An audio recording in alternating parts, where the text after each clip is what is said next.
Hello po mga kababayan, si Dante Maravillas, Bicolano vlogger, broadcast journalist from Albay. So pag-usapan natin itong ongoing debate sa impeachment case ni Sara Duterte sa Senado. Kasi si Senator Marcoleta, after na mag-deliver ng kanyang privilege speech, nag-motion to dismiss siya. Gusto nag-i-dismiss yung impeachment case kasi niya, dineclare na ng Supreme Court na unconstitutional niya and immediately executory. So, yung dating posisyon na naririnig natin sa mga Duterte senators, yan o. Unang-una daw, hilaw. Yung impeachment complaint, hilaw. Yan, sabi diyan, Senator Rodante Marcoleta takes the podium and delivers his privilege speech. Sabi niya, ang impeachment complaint ay parang sinaing na niluto ng House of Representatives. Hilaw na hilaw, sabi ni Marcoleta. Marcoleta claims the House of Representatives committed many violations in filing the articles of impeachment versus Duterte. O di ano niya, Mr. Maravillas, ang masasabi mo dyan, kung hilaw, di sana tumulong sila sa pagluto. Di ba? Kasi ang importante naman doon, mabigyan ng pagkakataon si Sara Duterte na marinig yung sarili. Siya naman yung nagsabi, I want a bloodbath. Very confident siya. Malulusutan niya after trial. Hindi yung i-dismiss ninyo through technicality. Unang-una, nakitaan din ng pagkahilaw. Kung hilaw yung sinasabi ninyo, impeachment complaint, final ng House of Representatives, yung desisyon ng Supreme Court, hilaw din. Sabi yan ng mga legal luminaries. Bakit hilaw? Based on erroneous facts. Kaya nga hindi final. Kasi kung luto, final na sana. Di ba, mga kababayan, napakalinaw. Ibig sabihin, binigyan pa ng pagkakataon na makapag-argumento, makapag-file ng motion for reconsideration, in which case, nag-file na nga po nung Monday yung Congress through the Solicitor General. Ang tanong sa inyo dyan sa Senado, bakit kayo nagmamadali na kang final na sa inyo po yung impeachment complaints, pinorward ng Congress, kahit ang mandato ninyo forthwith, inupuan ninyo, inupuan ng Senado. Although wala ka pa man po sa Senado noon, kasi 19 Congress, inupuan yung forthwith. Mas mabigat yun kasi po mandato ng konstitusyon sa Senado. That trial shall forthwith proceed. Pagkatapos nagdesisyon na hindi pa man final po yung Supreme Court na immediately executory, may motion for reconsideration na gusto ninyo mag-forthwith na equivalent ng salitang executory, immediately executory. Bakit ganon? Bakit ng forthwith, pwede pala na i-delay, i-hold in abeyance? Pero yung magdesisyon yung Supreme Court na hindi pa man final, na immediately executory, gusto nilang i-execute. Nasa ng hustisya? Di ba masyadong obvious? Na pagpabor sa inyong patron, pwede pala ang immediately executory kahit may MR.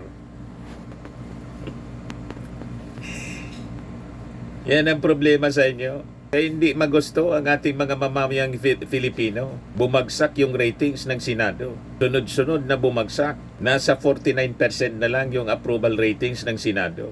Kasi nga po, 80% sa ating mga mamamayan gusto nilang forthwith proceed. Humarap sa impeachment trial. Walang problema kung i-acquit ninyo. Importante, sumailalim si Sara sa impeachment trial para kung alimbawa, hindi man siya nakagawa ng mali, kahit obvious na may ginawa siyang mali, edi acquit ninyo. Pero kung napakabigat ng ebidensya, inacquit pa ninyo, mananagot kayo sa taong bayan. Kaya ayaw ninyo ng impeachment trial. Gusto ninyo dismissal. Napakalinaw po. Yung mga argumento ni Marcoleta po, yung House of Representatives daw committed many violations in filing the articles of impeachment. Argumento ninyo yan. Quoting the decision ng Supreme Court. Pero hindi pa nga po final. Kasi yung decision nila Sabi ng Congress at ng mga legal luminaries na mga dating Chief Justice ng Supreme Court at Associate Justice, hindi man lang po pipitsogin yung mga nagsasalita, mali yung naging base ng desisyon. Based from erroneous facts. Kasi kung sigurado yung Supreme Court, di with finality na sana. Diba? So kung hilaw, sinasabi ninyong hilaw yung impeachment complaint na final, hilaw din yung desisyon ng Supreme Court. Yan ang lumalabas ngayon. Ang ebidensya, hindi siya final. Kasi kung luto na, di with finality na sana. Di ba dapat ganon? Kung sa sinaing, nalintulad mo sa sinaing na hilaw na hilaw daw. Ang obligasyon ninyo, kung hilaw yung impeachment complaint, dapat tinulungan ninyong lutuin. Para for the benefit of, accountability. For the sake of an accountability. Kasi dapat mabigat sa atin yung accountability kaysa relasyon ninyo personal sa inyong patron. Yan ang problema eh. Lahat kayo sumusweldo from the taxes of the Filipino people, pero yung mga mamamayang Filipino na nagdidemand ng accountability, isinasantabi ninyo sa technicality na desisyon na hindi pa nga final ng Supreme Court. Yan ang problema po eh. Why the haste? Yan ang tanong po. Bakit nagmamadali na dati naman pong hindi man kayo nagmadali?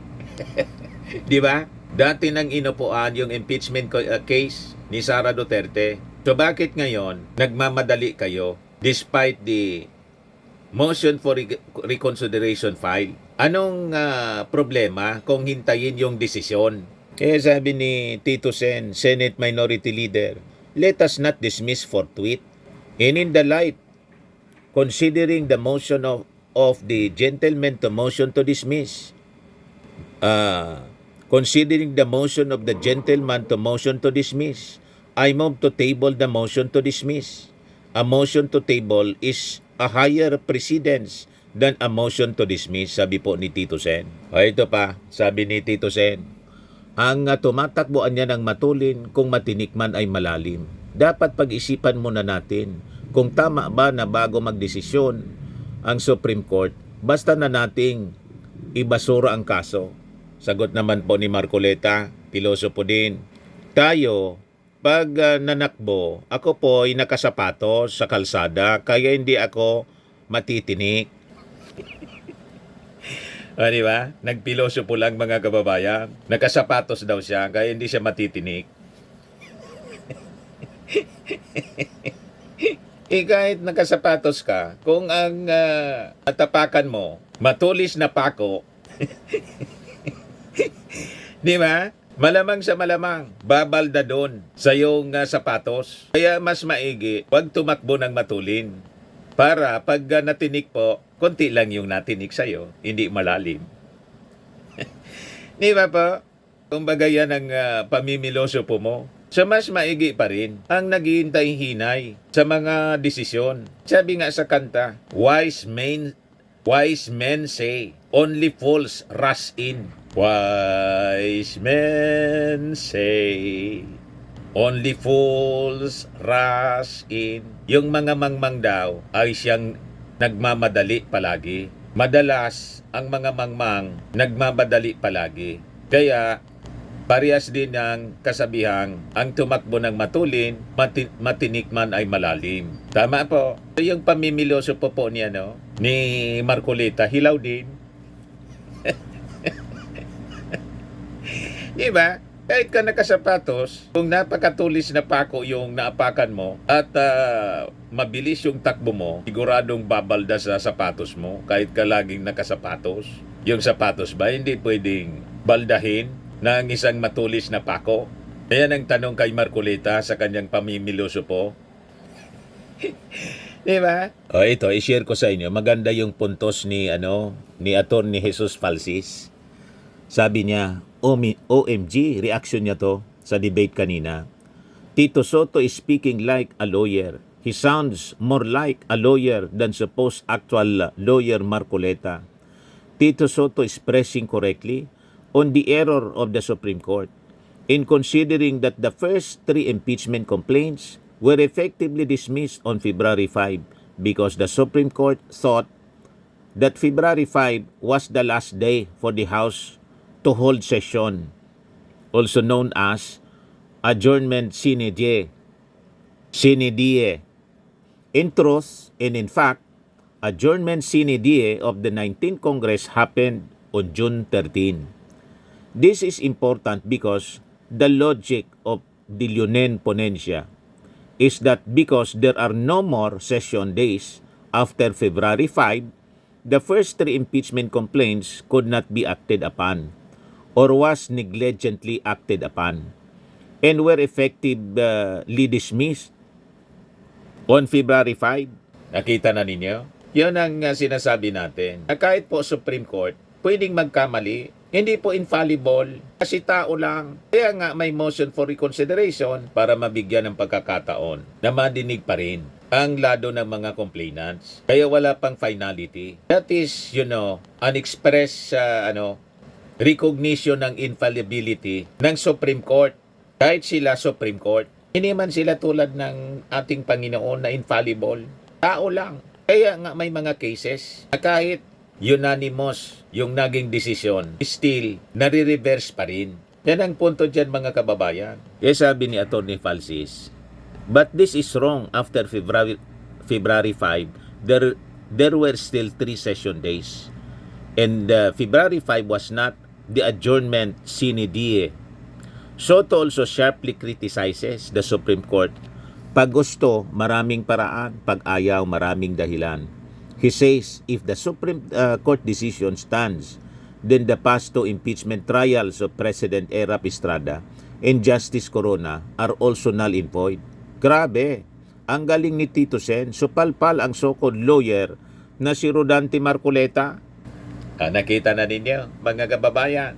Sabi naman po ni Ping Lacson, nowhere in our rules can I find a provision on motion to dismiss as submitted by the honorable gentleman from Tarlac, referring to Marcoleta.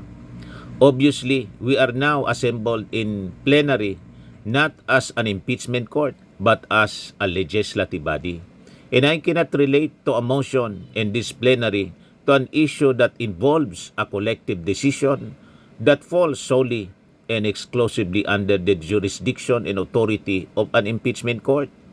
Wala po tayong guidelines kasi wala po sa rules natin yung motion to dismiss. Anong guidelines ang susundin natin in addressing the motion to dismiss submitted by the Honorable Marcoleta? Tanong ni Ping Lacson. Right now si Kiko Pangilinan po, live ito po, not to be allowed to nagsasalita. defeat another. In this case, judicial review should not be defeated. The sole power of the House to initiate should not be defeated. And the sole power of the Senate to try and decide cases.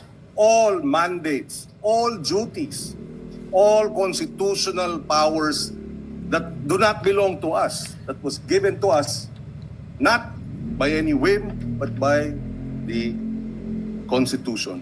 All of whom here sworn to uphold and defend. Kaya, ano ang way forward? Sabi nga, may mga minungkahi, si Justice Ascuna, hayaan, sa MR, payagan, sa motion for reconsideration, payagan na magkaroon ng operative facts doctrine para yung anuman ang pinagpasya ng Korte Suprema sa kasong ito should apply prospectively, number 1. Pangalawa, ay sa pamamagitan ng MR pa rin ay mabigyan ang House of Representatives na maituloy ang kanyang kapangyarihan to initiate, and at the same time mabigyan ang kapangyarihan ng Senado to try and decide the case. Kaya habang naririyan ang MR, baka sakali at nangyari na nga na the Supreme Court has reversed itself, even in a unanimous decision. But even assuming it does not reverse itself in this case, the Supreme Court may modify its ruling. And therefore, if it modifies the ruling, assuming that it modifies but does not reverse itself, should we not await the resolution of the motion for reconsideration before we vote today. We hold it in abeyance or we table it. Mr. President, if I may add, the SC, the Supreme Court, hindi niya binanggit. Binanggit niya nawalan ng jurisdiction ang Senate Impeachment Court. Pero ang ibig sabihin nun ay pinawalang bisa, ginawang void ab initio ang mga kilos at pasya ng impeachment court. The convening of the impeachment court was voided. The majority decision to remand the complaint to the HOR was voided. The summons by the impeachment court were all voided. Which brings us to the question, who now is deciding the impeachment case? Now that all the decisions of the impeachment court have been voided, it's a tricky question, Mr. President. But if I were to be an impeachment court judge, I would argue that we have to, in the MR, in the motion for reconsideration, intervene and uphold the impeachment court's exclusive power to try and decide the case. Why? Because it is the constitutional duty to do so. It is the order of the Constitution. We are not defying the judicial review powers. We are upholding the sole power of the Senate to try and decide impeachment cases. But, having said that, sabi nga, it is our view, and this is shared precisely by former Supreme Court Chief Justice Panganiban, former Chief Justice Puno, former Constitutional Commissioner and Justice Ascuna. They have seen or they have read their decision and they too have said that the Supreme Court erred on a matter of facts. And if the Supreme Court erred on a matter of facts, how can you be right with the law if you are wrong with the facts? And if you are not right with the law, why will the impeachment court and the Senate, for that matter, decide on the matter today? Why not wait for the motion for reconsideration? Siguro naman, hindi natin binabangga ang Supreme Court, hindi natin binabangga rin ang House of Representatives dahil meron ding prinsipyo ng parliamentary courtesy. Meron ding prinsipyo na kinakailangan natin bigyan ng respeto ang co-equal. We are a co-equal to the House of Representatives. Ano na lang ang magiging repercussion na ito ang House of Representatives nag-file ng motion for reconsideration, hinihiling nila sa Supreme Court na baguhin ang ilang mga findings of facts, baguhin ang kanilang naging desisyon habang pinangunahan ng Senado ang House of Representatives at sinabi, wala kaming pakialam sa inyong motion for reconsideration, i-dismiss namin ang kasong ito. I think out of courtesy for a co-equal, we should respect the House of Representatives. In the same way, if the Senate would, at a future time, file a case before the Supreme Court and seeks a motion for reconsideration in a matter that involves the House, we would like to think that the House will not act to have the case dismissed pending the MR out of respect for a co-equal. Sana pag-aralan natin ng husto ang pagpasya ngayong hapon. Sabi ko nga, the findings of grave abuse by the Supreme Court, thereby removing or taking away from us the jurisdiction, na wala tayong jurisdiction, that jurisdiction was not acquired on the basis of facts that are flawed, where then is the grave abuse? I don't know what the ruling will be. Perhaps they will say, yes, there was no grave abuse of discretion on the part of the House because of the 1-year bar, which was not actually, the fourth complaint was not bar. I don't know. But whatever it is, hintayin na lang naman sana natin. Respetuhin naman natin ang ating co-equal. Why the convening of the impeachment court is the way to go? Dahil pag tayo ay bumoto ngayong hapon o ngayong gabi na i-dismiss ito, aksyonan ang impeachment complaint, we will be acting beyond, without legal authority, dahil wala naman sa atin yung impeachment complaint. Wala namang kapangyarihan ang Senado in plenary, ultra vires, without legal authority, ang magiging desisyon natin. One final point. In the Corona impeachment trial, nang himasok, nag-TRO ang Supreme Court para sa mga bank accounts. Ano ang ginawa ng Senate Impeachment Court? Bumoto 13-10 para respetuhin ang Korte Suprema. I did not vote in favor of the TRO or respecting the TRO. But the Senate, as an impeachment court, voted and we respected it. Because it was the Senate impeachment court that decided. It was not the Senate. It was the Senate impeachment court that, seeing perhaps that we needed to harmonize the power of judicial review, the power of the Senate as an impeachment court, to have the sole power rather to try and decide cases, seeing that the Senate in impeachment court decided to harmonize the conflicting provisions of the Constitution. I think we should, as a Senate impeachment court, do the same. Kung ipagbobotohan na respetuhin ng Korte Suprema para walang constitutional crisis, so be it. But it ought to be the Senate impeachment court that asserts its sole power to try and decide impeachment cases.